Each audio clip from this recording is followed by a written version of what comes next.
Polyhedric. It's a disease affecting caterpillars. Polyhedrical. Polyhedrical. Ever thought you're sometimes going through the motions? Gary and I have both been there. And that's why we created the East-West Coaching Podcast. Welcome to Anna and Gary's East-West Coaching. I'm Anna, and joining me is Gary. We are here to chat about life, love, and everything in between. Whether you're feeling stuck, frustrated, or just looking for a little more spark in your life, we got you covered. Let's dive in. You're not happy. Why not? Well, I played you the introduction to the to our podcast, and you went, don't know what I think about that, Gary. When I showed you, first of all, it said, welcome to the East-West Coaching Podcast. And you went, no, because like your voice sounded so strange. I couldn't understand if it was a bug or if you did it on purpose. It was like to my ear, it was strange. That's why. But it's okay. And so many people say to me that in normal everyday life, they go, Gary, you just sound like, whoa, whoa, whoa. Yeah. So this is our first attempt at a podcast. Why are we doing this? For what reason? Because we like to be on camera. Because we like to see ourselves. Yeah. Not. It's taken me ages to do this because I've thought about it for a long time. And I haven't got around to doing it. And I quite liked the idea of doing with somebody. Yeah. I think it's, connecting with another human being, having deep conversations, and it's also, growing yourself and improving, in some things that you might not. Well, I speak for myself. It's like I'm not that confident in, speaking or expressing myself. So it's also a way of growing. Yeah, I see some of these podcasters, Anna, and they talk for an hour or two all by themselves, and they just keep on going.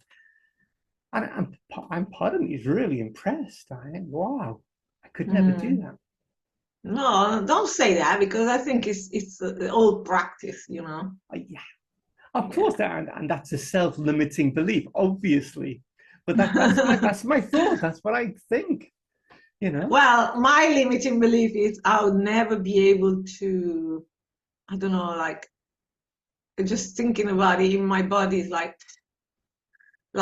group coaching or having to speak in front of a group, or like I'm very comfortable with one person in front of me, but it's like it's more than one, two, three. The more it grows and the more it's like, no.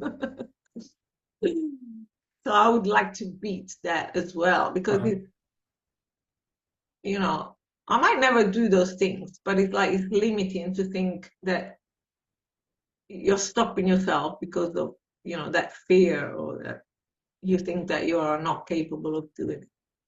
So it's good to sort of like break that barrier, and then you have a choice if you want to do it or not do it. But that's different. So what I'm aware of already is that we've been using some terminology that maybe not everybody is is comfortable with, or perhaps even knows what we're talking about. So I use the word self-limiting beliefs. And these are the kind of things that I would like to unpack over the next however long we're going to do the podcast for. So I'm also aware that we tend to use jargon.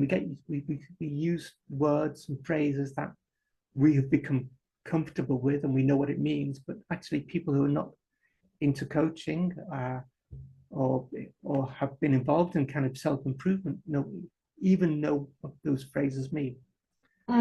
Well, maybe we can sort of like be aware of that and give another explanation while we're saying that as well.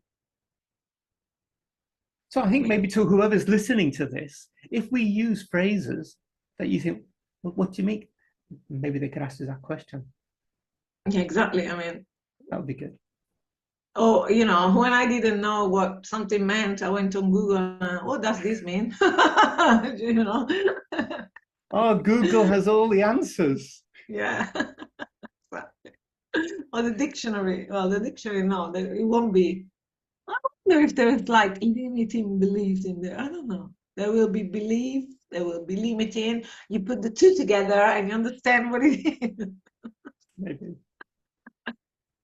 So we decided that this first podcast, we would tell people who we are and where we're coming from. And so if I were to ask you who you are, what would your answer be? Who I am. I am a human being trying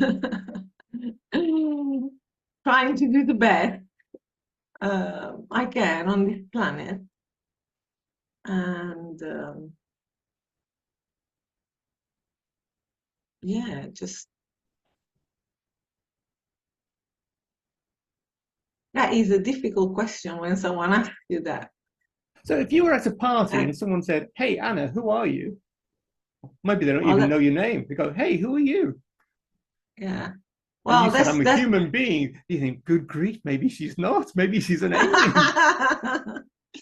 Obviously, if it was in that context, I would say I am Anna. I am Italian. I live in Italy at the moment. What else? I am a mother. I am a coach.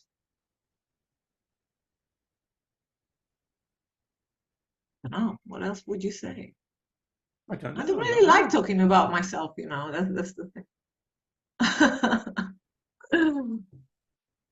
So you said you're Italian. What does it mean to be Italian?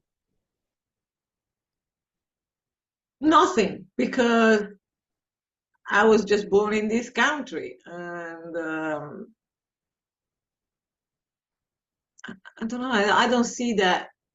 Like, I don't see countries, or I see all human beings, and someone decided that this place was going to be called this, and this was going to be called this, and they put some sort of borders, imaginary borders, and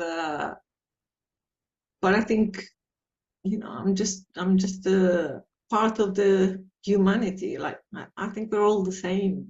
There's no borders, or yeah. I mean, there might be some traits that each nation has, or each nationality, or you might be recognized for specific things. Then at the same time, there are all common assumptions, because every time someone Italian, pizza and pasta, and it's like we don't all speak like that. You've surprised me. You've shocked me. So when I think about somebody who's Italian, I think of somebody who is very outgoing. They use their arms a lot to talk.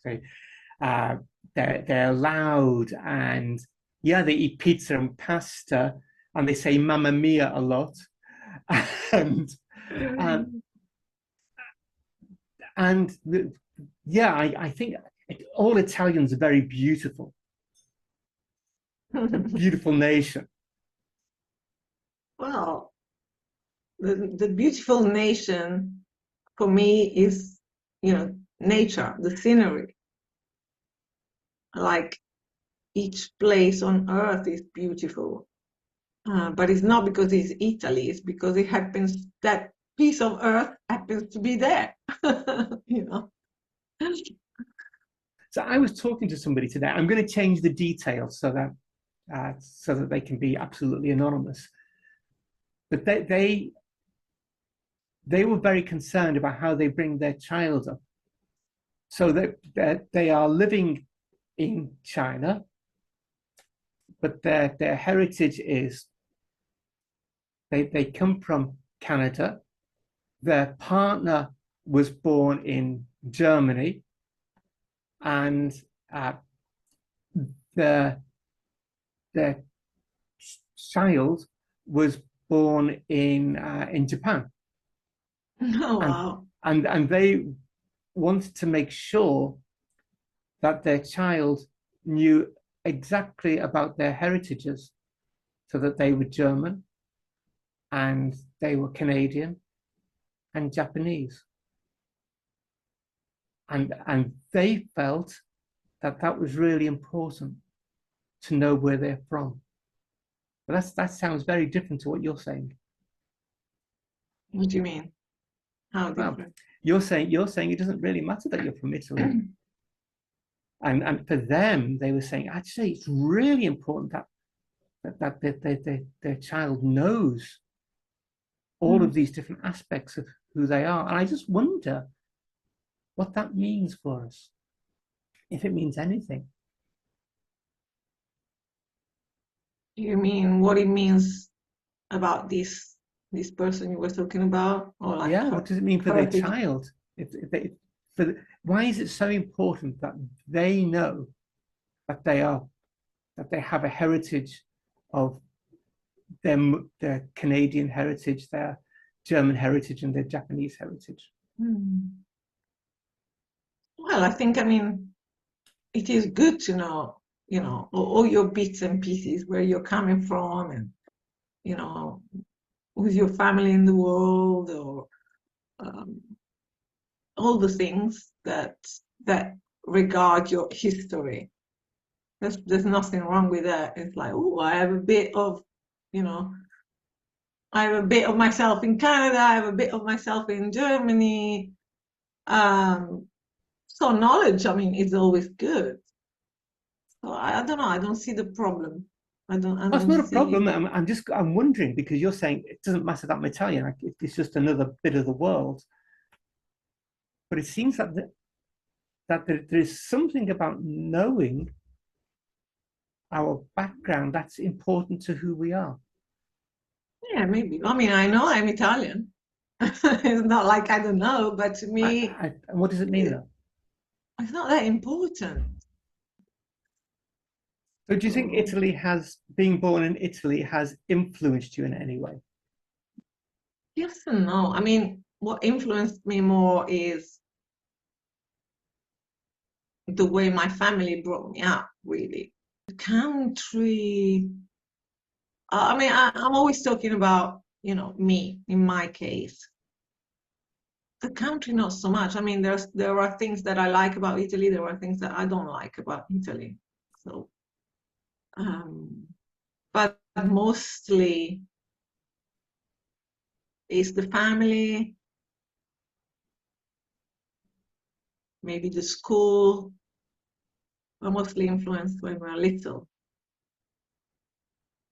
So, yeah, I don't know. I mean, what influenced me in my family, for example, that we always cooked fresh food. We would Uh-huh. never, like my mother would never go and buy, already pre-made stuff. So that was a very good thing because up to now, I don't like that stuff. I prefer to make my own. And for me, it's totally normal. Um, yeah, so yeah, I think it's more the family and what they teach you, really. So, what were you doing in England?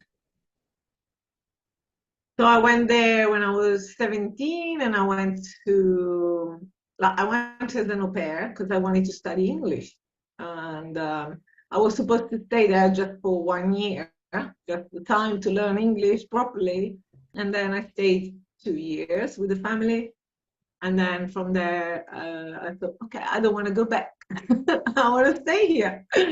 So I found myself a job, and I stayed there for like 8 years. Where were you living? London. Mm.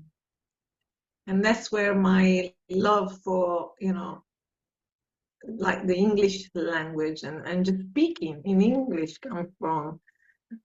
Because when I came back, I just wanted to keep doing that.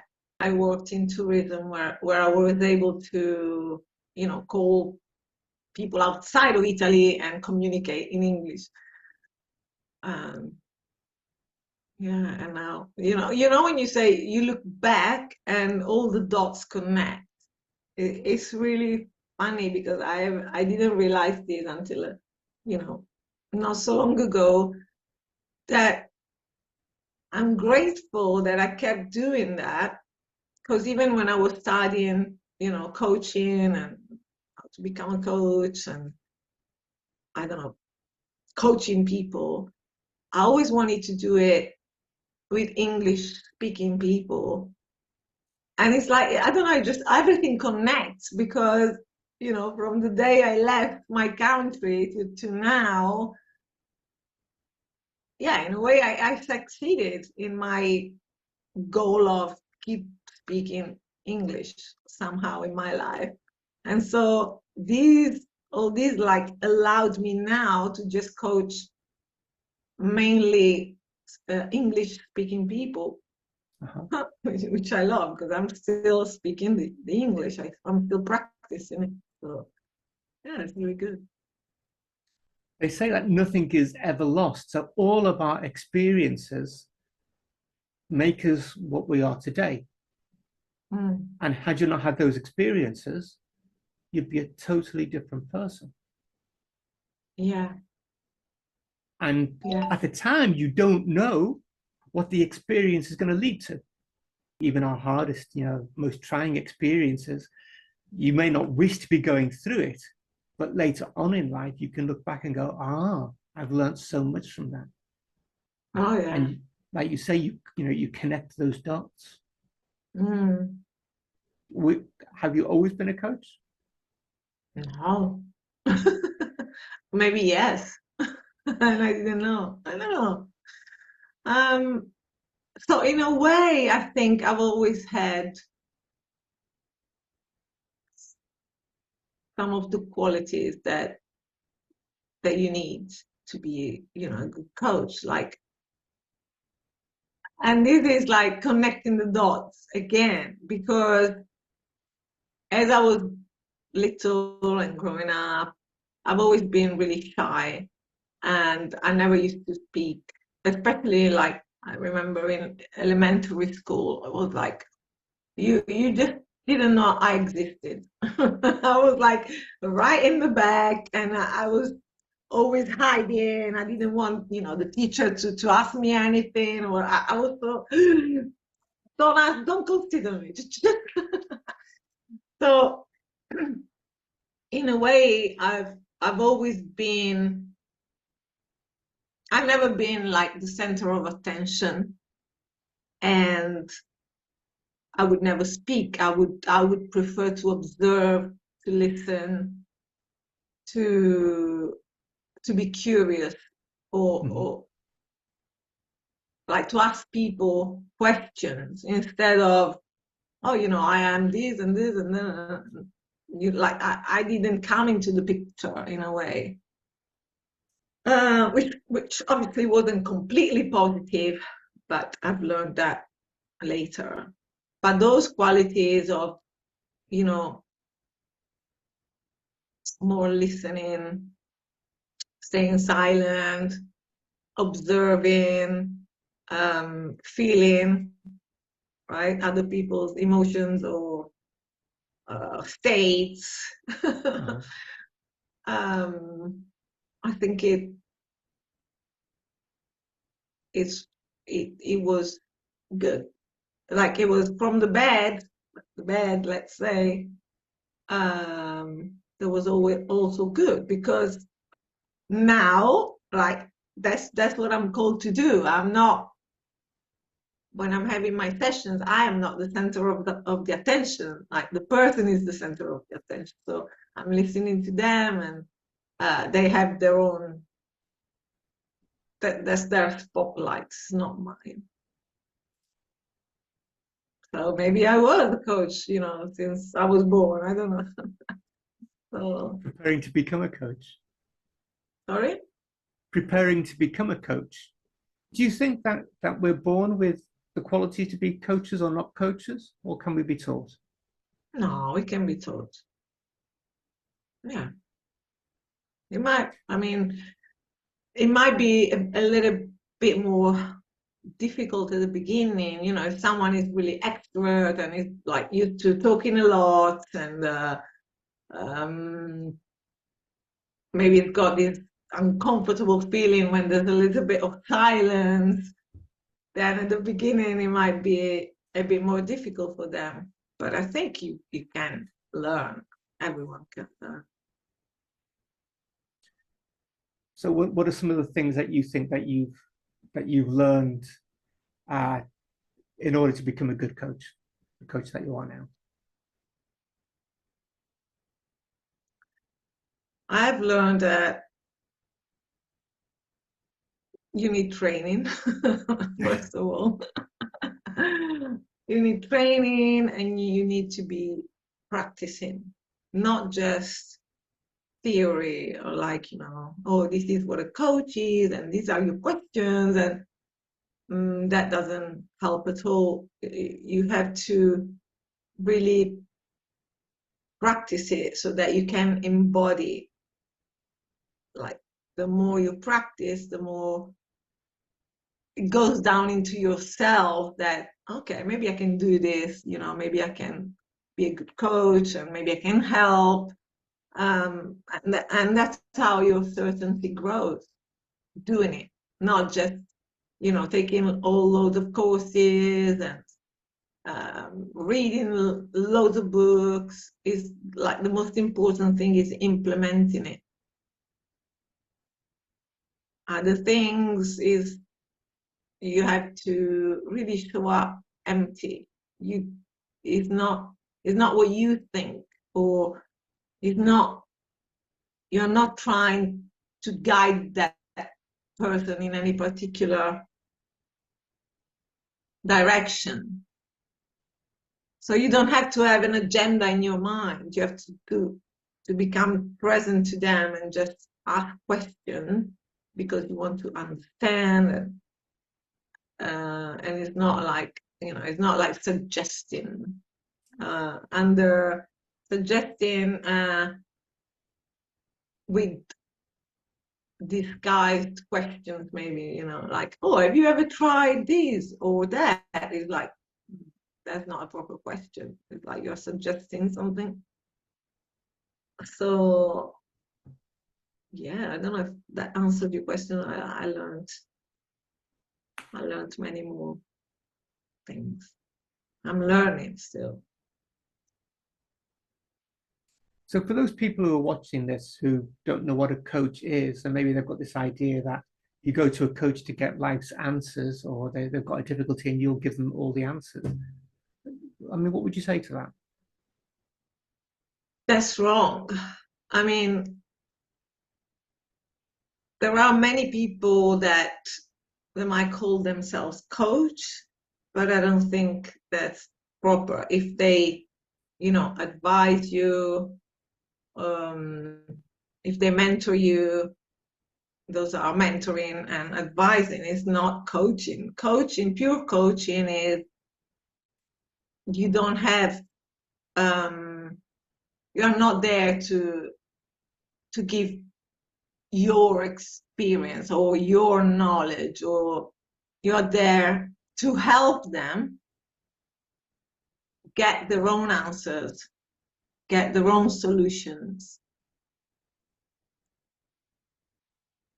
Yeah. Did I hear you correctly? Did you say you're there to help them get the wrong answers? No, their own answers. Their own answers. I thought, yes, go to Anna and come away with all the wrong answers. No, yeah, my English sometimes is not very clear. Like, maybe it's my hearing. No, it's not. Yeah. Yeah. Where's Anna going with this one? The wrong answer. Come to me and you get all the wrong answers. It's okay. I have to say, people come to me for the answers and I start giving them answers. They will get the wrong ones. Absolutely. Oh, yeah. Yeah, I like that. Yeah. It's like, I believe in, as well, Gary, as a coach, that we all have our own wisdom inside. But sometimes we can't see it. So we need that person to bring it out of us. That's all. But that doesn't happen maybe in normal conversations with people, right? Or even with your best friend, it's just totally different than a coach. Sometimes you need somebody else, somebody who can help you that way, and who really cares about what you want to achieve in your life, your goals, and can help you to make progress and overcome your challenges. The thing is, sometimes in the internet, or if you see any coaching advert or whatever it is, many times it's more marketing than really get you to understand what real coaching is, because they make it really quick. In 3 months I guarantee you this result, in 6 weeks I guarantee you this result. But in a way it's a lie, because that depends a lot on the person. There's not a recipe for all of us. Each one of us, I mean, we're so different. So it's an insult, really. It's an insult to the people, because maybe not. I mean, it took me 4 years to get here. It didn't take me 4 days or 4 months.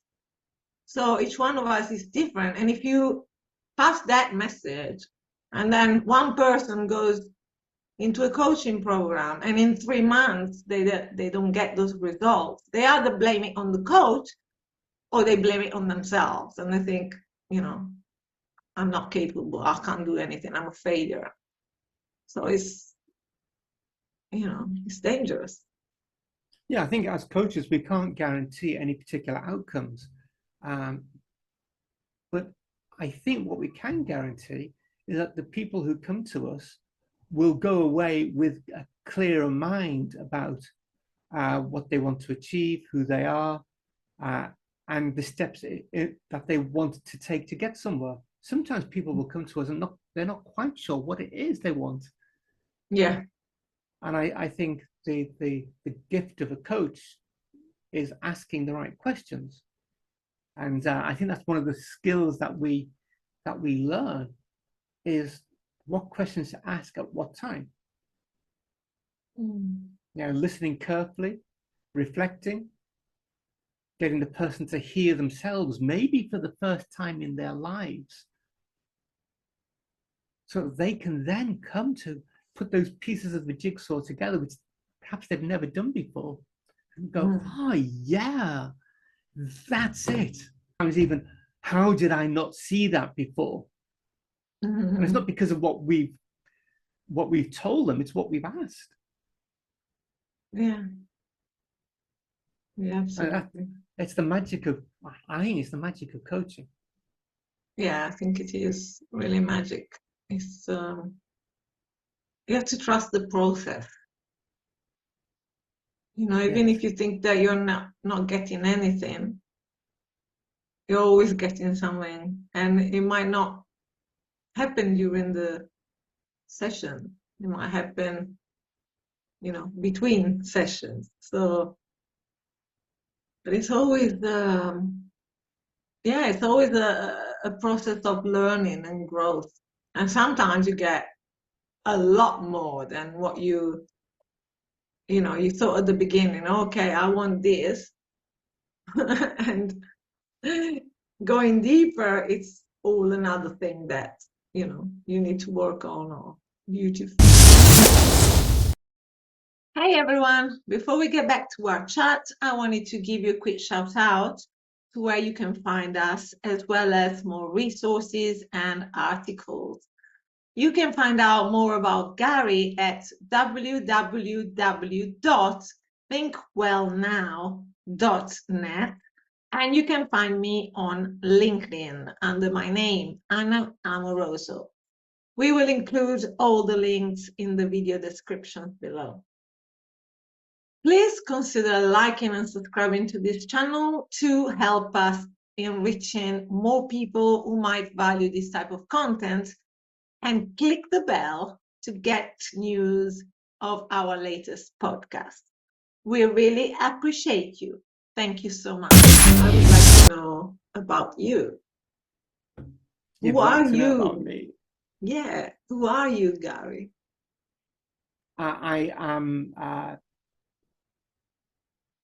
I'm a coach. I'm actually employed full time as a wellness coach at an international school in China. I think I mentioned China. I don't think I said I was here, but I'm living in China in Guangzhou, which is in the southern part of China, not too far from Hong Kong.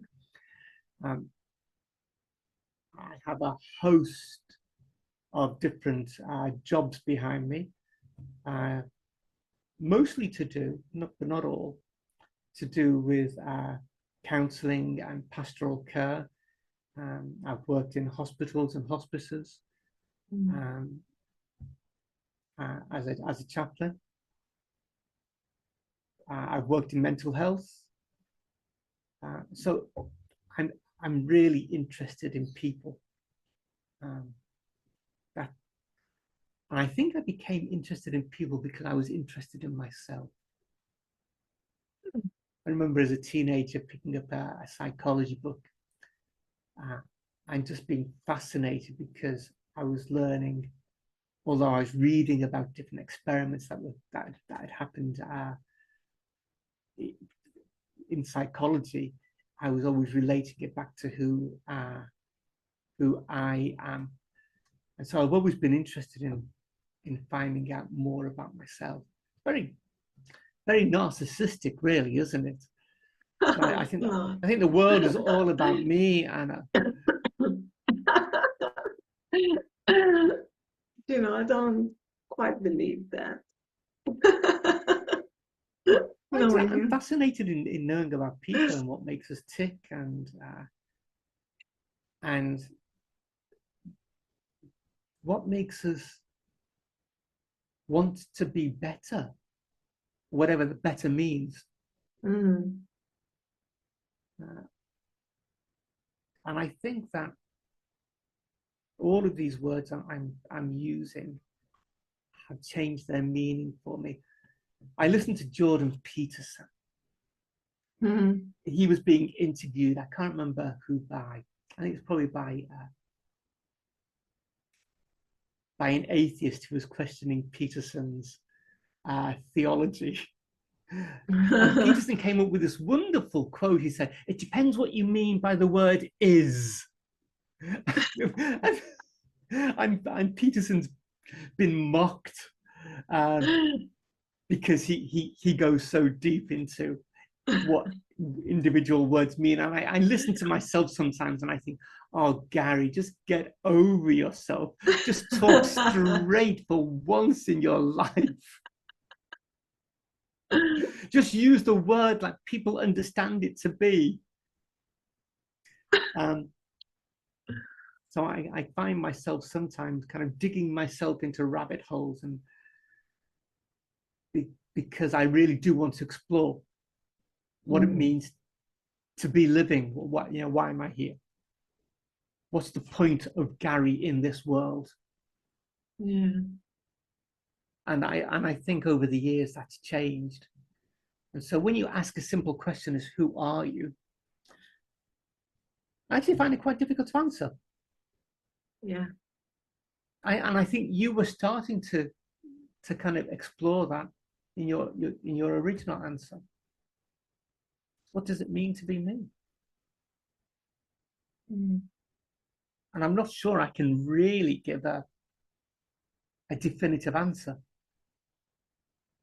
because it depends on the context. I can tell you what my beliefs are. I can tell you what my values are. I can tell you what I care about and what my ethics are. But does that tell you what it is to be Gary? Well, maybe. But and the next question is, with all those beliefs and values and the things I care about, is that static? Because I haven't always believed what I believe now. Because my experiences shape who I am. How I think about those experiences from day to day change. So if how I interpret my past changes from day to day, does that mean that I change and who Gary is? Well, probably it does. So I say, for example, I'm a caring person. And lots of people will say, yeah, Gary's really caring. But I can walk past people in the street who may be begging for money, who may be homeless, and not contact them at all. Maybe I just walk past them. Does that mean that I'm not caring at that moment? Well, probably yes. Because I can't be caring for everybody all of the time. I pick and choose who I care about. I pick and choose what I think about. There are lots of wars going on in the world right now. Do I care about them all? Gosh, no, I can't possibly do that. On a general basis, I can say, yeah, of course I care about people who are struggling in war zones, but my energy cannot be taken up by each and every one of those people who are suffering, because I would exhaust myself. Yeah. So am I caring? Well, to an extent I am. And to a great extent, I'm not. Yeah. So how do I define myself? I don't know.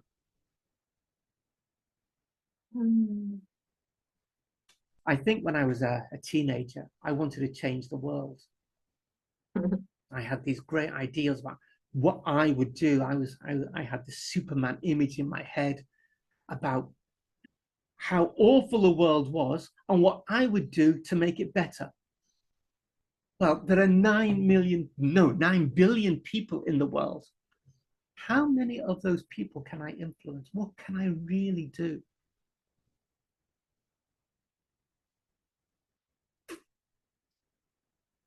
And as time has gone on, my ability to, no, not my ability, let me change that again. I have realized my limitations. And the more I go on, the more I realize I'm limited. What can I change? Well, it's true. So I can influence, maybe have an influence on my wife. Maybe. She might argue differently. Maybe. But I can talk to her, and in our conversations, we might influence one another. Mm. In my community, at the school that I work in, I have a certain amount of influence there. And so how I am and how I interact there can be influential. Mm. With my clients who come to me, I can't change them. I have no ability to change anybody. That's also a new thing, but relatively new thing that I've learned. That I have no ability to change anybody. I can ask questions and I can bring different perspectives, which may lead them to change their perspective and make changes themselves. But can I change you, Anna? No. No. There's nothing I can do to make you change. No. Unless you're open to having a new perspective, and I can give you a different perspective. I can ask you a question which will make you think of a different way of approaching something. Can I make you change? Mm. So I've realized, I think, how small I am. But also I've realized that by concentrating, by realizing that and understanding that, I can also concentrate my energies into those people who may want to change themselves, because I have some skills now that I can offer that can help people go, oh, yeah. Yeah, yeah. You definitely have those skills. And going back to all you were saying, oh, it was great that you were so honest in what you were saying. And I think you're right. In a way, it's difficult to define who we are because we are so many things and we change all the time and we grow all the time. And so, in a way, it's like if you're trying this thing of who am I need a definition of who I am. And you're like boxing yourself in because you are so many things. We are just polyedric beings. So what are we? Polyedric? Oh, tell me what that means. I have no idea what that means. Come on. Don't come on me. I don't know. I hope I used the right word. I think so. I don't You care know, whether you use the right word or not. If you've made it up, that's fantastic. Tell me what it means. it just means that we have so many parts to our self. It's not just one flat facade, let's say, right? It's a cube, it's a pyramid, it's a whatever it is. It's not flat. It's not just one thing. It's many things. We are many things. We are many people in one, Mm. and that's fine. Sometimes, like for example, I grew up for a long time with the thing, because you get some messages from the outside and from society, and if you're not aware, you believe them, right? If you don't learn about yourself and become more aware of who you are and who you want to be, you believe those messages, those common truth. There's not true, common lies, I would say, like saying, you need to have one single passion and just do that for the rest of your life. Otherwise, Yes. you don't have any value. If you like this, if you like that, if you like that, no, no, no, no, no. Just focus on one thing. And that sometimes makes you think, God, there's really something wrong with me, I have to find that one thing, one passion, one one direction and I can never change. I always have to stay there because, uh, all that stuff. And it's like, no, that's not true. You can live how you want to. You're free. You can do whatever you want. I was told when I was young, I was told, you'll never be able to work with your hands. And guess what? I've never been able to work with my hands. Not because I can't, but because I took on that belief. And so I never tried. Yeah. People who are in a job, they were told, for example, they were miners. You're a miner. And when the mines closed, they couldn't do anything else because they were told that's what you will be. All your life, you'll be a miner. And now what? But I think with this, there's a lot of room there for another podcast. Yeah, definitely. So, if you were going to wrap up today on what we talked about, what would you say? It's lovely to, have conversations and go in all sorts of directions sometimes. It's by exploring that you get new insights or new learning. Sometimes you don't need to know where you're going. Sometimes you do. Well, Anna, we've done our first podcast. Thank you so much. Thank you so much, Gary.